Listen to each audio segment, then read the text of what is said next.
जो अपने साथ 5 चीजें लेकर के आता है, जो हम लोग को दिखाई नहीं देता लेकिन साथ में रहता है।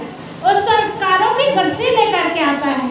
और संस्कारों की गठरी में क्या क्या लेकर के आता है? 5 चीज लेकर के आता है। 1 चीज 2 चीज लेकर के नहीं आता, 5 चीज लेकर के आता है। आयु, कर्म, धन, विद्या और मृत्यु। जीव अपने साथ 5 चीज लेकर के आता है। जीव अपने साथ आयु लेकर के आता है। अब ये बाद में निर्मित नहीं होता। बच्चा बाहर आया गर्भ से बाहर, तब ये निर्मित नहीं हुआ। यहाँ जितने लोग बैठे हैं ना, जैसे बूढ़े बूढ़े यहाँ दौंदी लोहारा में 60 वर्ष से ज़्यादा उम्र है और उनको सम्मान किया जा रहा है, तो आगे सोच होता है, विचार होता है, लोग विचारते हैं कि एक सम्मानित किया जाए, सम्मान दिया जाए। तो बाद में वो आयु नहीं बनती। 60 वर्ष की 80 वर्ष की उम्र होती है, 100 वर्ष की उम्र होती है, और बाद में नहीं बनता। वो गर्भ काल में निर्मित होता है। देखो, गर्भ काल से निर्मित हो जाता है। हम सब माँ के गर्भ में रहना, तभी आयु को लेकर के आए हैं कि 60 वर्ष जीना है, 80 वर्ष जीना है। किसी किसी का जीवन कम होता है और जल्दी दुनिया से जाना हो जाता है। तो जीव अपने साथ में आयु लेकर के आता है। जीव अपने साथ में कर्म लेकर के आता है। कर्म लेकर के कैसे आता है? और भाई नरोत्तम का छोटा सा बच्चा कर्म लेकर के आया है, तभी तो सुंदर कर्म का प्रभाव है। उनके जन्म के अवसर में सत्संग हो रहा है, संतों का दर्शन हो रहा है और घर में ज्ञान की गोता भर रही है। और कई कई बच्चे अच्छे घर में जन्म लेकर के नहीं आता, कसाई के यहाँ जन्म लेकर के आता है, तो उनके जन्म की खुशी में जीव हत्या करते हैं। देखिए, जीव की हत्या किससे हो रही है? बच्चे के जन्म की खुशी में। वही बच्चा जब बड़ा होता है तो पिताजी की उंगली पकड़ करके कसाई खाना जाता है और बकरा काटना, मुर्गा काटना बच्चा देख लेता है। उनके अंदर दया नाम की चीज नहीं रहती और बड़ा होकर के वही कर्म करना शुरू करता है। तो पाप कर्म, पुण्य कर्म का जो संस्कार मिलता है ना, हम गर्भ काल से निश्चित करके आते हैं। अब ये बच्चा छोटा है, लेकिन छोटेपन से ही संतों के दर्शन करेंगे। और गर्भ काल में बच्चा बताते हैं 6 महीना का रहता है, तभी हम और आप जो देखते हैं, सुनते हैं, 6 महीना का बच्चा गर्भ काल में देखना सुनना शुरू कर देता है। और 6 महीनों से 9 महीना 10 महीना तक बच्चा वो संस्कार ग्रहण करता है। इसलिए कहते हैं कि गर्भवती माता को बहुत संस्कारी होना चाहिए, समझदार होना चाहिए, शिक्षित होना चाहिए। उसका प्रभाव आने वाले बच्चे पर पड़ता है और आने वाले बच्चे का जीवन केवल बच्चे का जीवन नहीं होता, माता पिता का भविष्य होता है। कितनी सावधानी की बात है। तो इसलिए जो बच्चा भी इस घर में, इस प्रांगण में आया है, उनके छठे के कार्यक्रम में संतजन आए हैं, वही बच्चा बड़ा होगा तो पिताजी की उंगली पकड़ के संतों के दर्शन करने जाएगा, सत्संग सुनने जाएगा। ये सुंदर संस्कार ही तो है। अभी नरोत्तम का बड़ा लड़का है और नरोत्तम भाई के पास बैठा था तो संतों का दर्शन कराकर देख रहा था। तो ये संस्कार अच्छे घर में, अच्छे संस्कार में जन्म लेने के बाद मिलता है। तो बच्चा बाद में संस्कार नहीं बना, माँ के गर्भ में ही संस्कार बना। तभी तो ऐसे घर में जन्म लेकर के आया, ऐसे माता पिता के पास जन्म लेकर के आया, तो बच्चा अपने साथ में संस्कार लेकर के आता है। अच्छा संस्कार और बुरा संस्कार जीव का साथी होता है। हम अच्छा कर्म करेंगे, अच्छी वाणी बोलेंगे, अच्छी संगत करेंगे और अच्छा जीवन जिएंगे, वही अच्छा संस्कार बनता जाएगा। तो जीव अपने साथ संस्कार लेकर के आता है, जीव अपने साथ धन लेकर के आता है। आप कहेंगे क्या रुपया पैसा लेकर के आता है? और गठरी लेकर के आता है। बताते हैं संत जन कि गर्भ काल से ही संस्कारों की गठरी लेकर के आता है। पहले के लोग कहते हैं कि जब बूढ़ी माता होती थी ना पहले, तो अपनी साड़ी में कुछ सामान बैठने जाते थे, खाने पीने को दे दो, तो बच्चे के मोह के कारण, प्रेम के कारण वो साड़ी में वो गठरी बांध करके वो लाते थे। तो वैसे ही गठरी बांध करके लाना एक कहावत बन गया। और संस्कार भी गठरी बांध करके हम लाते हैं।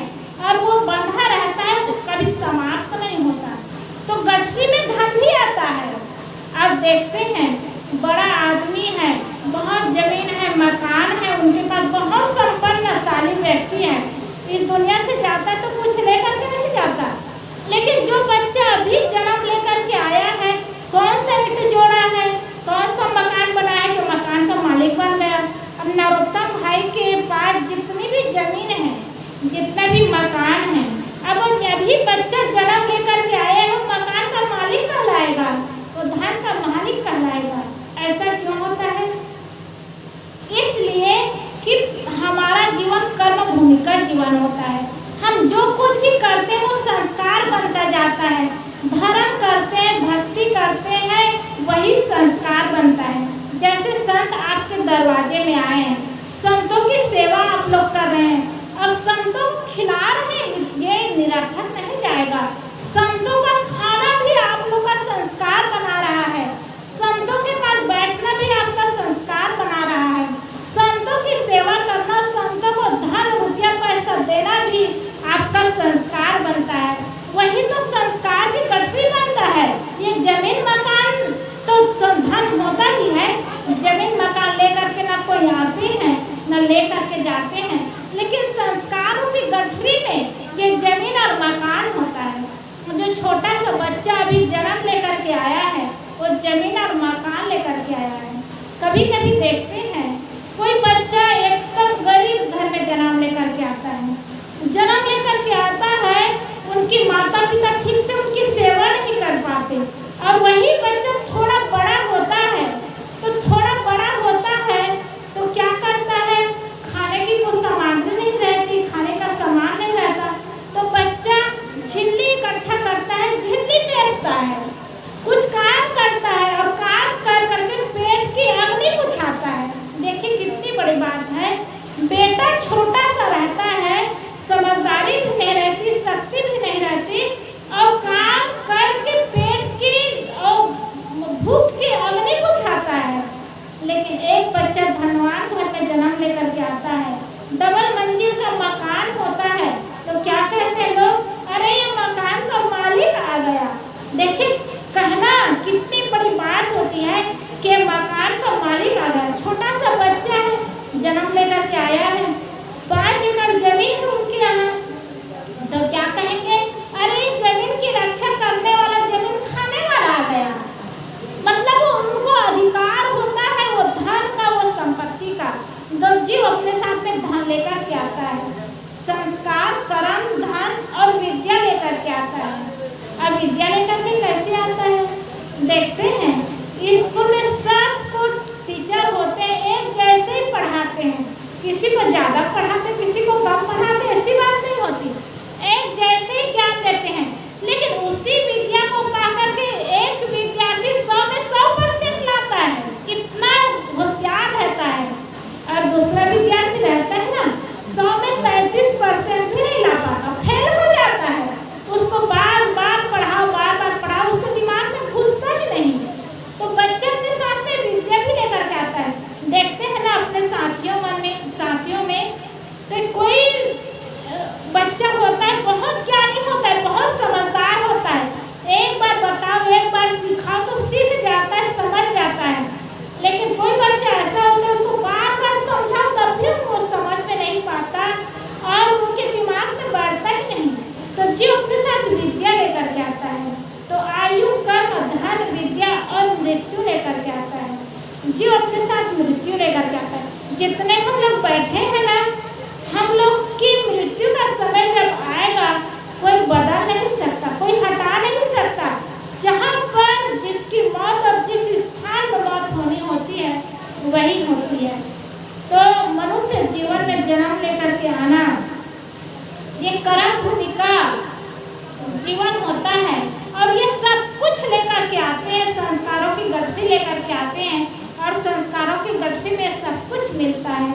इसलिए बच्चा गर्भ से बाहर आया तो ये सब कुछ लेकर के तो आया, तो जीवन के साथ जैसे जैसे कदम बढ़ाते जाएंगे, ये संस्कारों की गठरी उनके साथ में चलता जाएगा।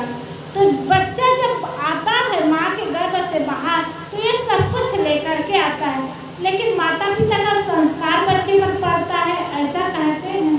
इसलिए कि माता पिता जैसे होते हैं वैसे उनके बच्चे सीखते हैं, और ये कर्म भूमि का जीवन है। तो आयु और मृत्यु को व्यक्ति नहीं बदल सकते, क्योंकि वो कर्म से है, अनादि काल से और अनंत काल तक चलता रहेगा। लेकिन कर्म, धन और विद्या को बदल सकते हैं। जैसे कर्म बिगड़ा हुआ है और अच्छा कर्म नहीं है, अच्छी संगत करेंगे, अच्छे लोगों की संगत करेंगे, माता पिता समझदार हो जाएंगे, तो उनका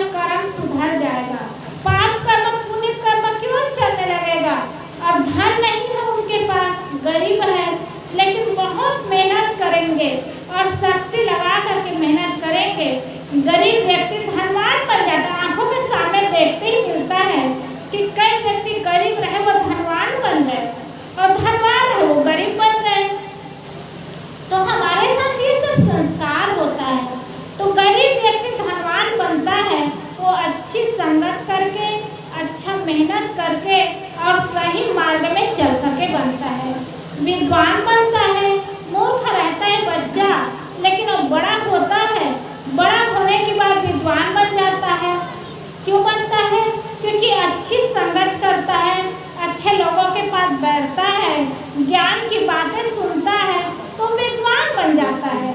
मनुष्य जीवन में कर्म, धन और विद्या को बदला जा सकता है, जन्म और मृत्यु को नहीं बदला जा सकता।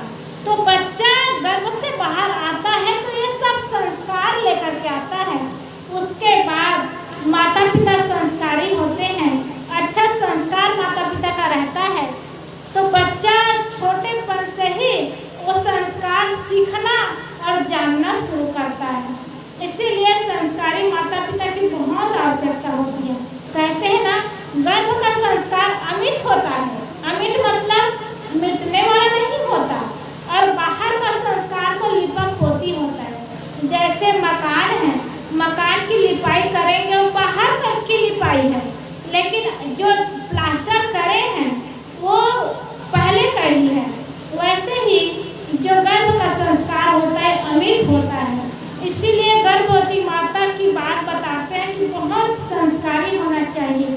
खाने में, पीने में, पहनने में, ओढ़ने में, ज्ञान की बात सुनने में बहुत संस्कार की आवश्यकता है। उसके बाद भी बच्चा जब माँ के गर्भ से बाहर आता है तो माता पिता का संस्कार इसलिए पड़ता है क्योंकि बच्चे की आंखें हैं और 10 साल तक आंखें बहुत काम करता है।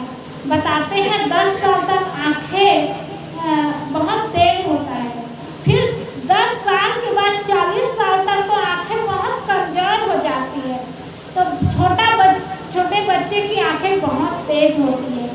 तो इसलिए जो भी देखते हैं, जो भी सुनते हैं, कानों से जो भी बात सुनते हैं ना, वो सब बच्चे पकड़ लेते हैं। भले भूल जाते हैं लेकिन बात पकड़ लेते हैं और उसके जीवन पर प्रभाव पड़ता है। तो देखना, सुनना, खाना पीना, ये बच्चा पर बहुत प्रभाव पड़ता है।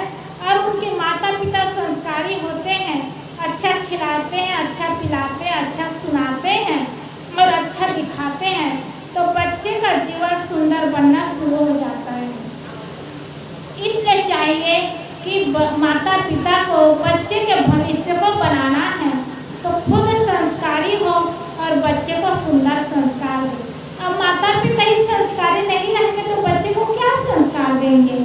क्योंकि बच्चे आज पहले नालायक बच्चे पैदा होते रहे होंगे, बच्चों को सिखाना पड़ता होगा। अब बच्चे को सिखाना नहीं पड़ता, बच्चे को दिखाना पड़ता है। बच्चे की आंखें तेज हो गई, इसलिए तेज नहीं हुई है कि माता पिता को बच्चे देखते रहेंगे। बच्चे की आंखें तेज इसलिए हुई है कि जो काम माता पिता और घर के अभिभावक लोग करेंगे वो प्रभाव बच्चे को पड़ेगा। इसलिए बच्चे को सिखाना नहीं पड़ता, बच्चे को दिखाना पड़ता है। आज जो छोटा सा बच्चा है ना, खाट में सोया है, वो मूर्ख नहीं, बहुत समझदार बच्चा है, क्योंकि अभी के परिवेश में बच्चे का जन्म हुआ है। इसलिए उनके माता पिता को चाहिए कि समझदार हो, शिक्षित हो और संस्कारी हो, और बच्चे को जो भी सिखाना चाहेंगे माता पिता वैसे हो जाए और वैसे सीख जाए। नरोत्तम भाई से बात हुई, उनकी बातें इतना प्रेम से, इतना भाव भरा शब्दों से बोले, तो मैं इनको पूछी श्वेता साहब को कि नरोत्तम भाई बहुत बढ़िया बात करते हैं, क्या वो लोग बहुत सत्संगी हैं? तो बताए हाँ साहब, वो लोग सत्संगी हैं और संतों को मानते हैं। बातों से ही पता चलता है कि कौन व्यक्ति कैसे होते हैं। नरोत्तम भाई का चेहरा मुझे याद नहीं था, लेकिन उनकी बातें मुझे याद थी कि इतने मीठे शब्दों से, इतना सुंदर शब्दों से बोलते हैं, तो उनका प्रभाव उनके बच्चों पर पड़ेगा। और माता पिता कभी मीठी वाली नहीं बोलेंगे, और बच्चों को आप कहेंगे कि मीठी वाली बोलो तो कहाँ से बोलेंगे? कहीं बाहर से सीखने जाएंगे? अरे घर से ही तो सीखेंगे। सुन करके बोलना सीखेंगे, खाना सीखेंगे और जीना सीखेंगे। इसीलिए कहते हैं कि माता पिता अच्छे होते हैं ना तो उनके बच्चे बहुत अच्छे होते हैं। और बहुत अच्छे बच्चे को बनाना है तो माता पिता को अच्छे बनना ही पड़ेगा। वैज्ञानिक लोग एक जगह पूछे कि बच्चों को संस्कार कब से देना चाहिए, तो महात्मा ने गजब को उत्तर दिया, बच्चे के जन्म के 20 साल पहले। कितनी बड़ी बात है, 20 साल में तो माँ जन्म देती है बच्चे को। और वहाँ पर प्रश्न किए एक व्यक्ति कि बच्चे को संस्कार कब से देना चाहिए, तो महात्मा ने कहा बच्चे के जन्म के 20 साल पहले। मतलब क्या हुआ, जैसे बच्चे को बनाना चाहते हैं वैसे माता पिता खुद को बनना पड़ेगा। और माता पिता की आदत हो जाएगी ना तो बच्चे वैसे सीख जाएंगे। अब जैसे माता पिता की मंजन लगाने की आदत है, अब आदत थोड़े दिन में तो नहीं बनती, धीरे धीरे आदत बनती है। और छोड़ने में कितना समय लगता है, समय आदत बनाने में अच्छी आदत हो या गलत आदत हो, समय लगता है। और समय लगा करके उस आदत को बनाते हैं और बिगाड़ते हैं।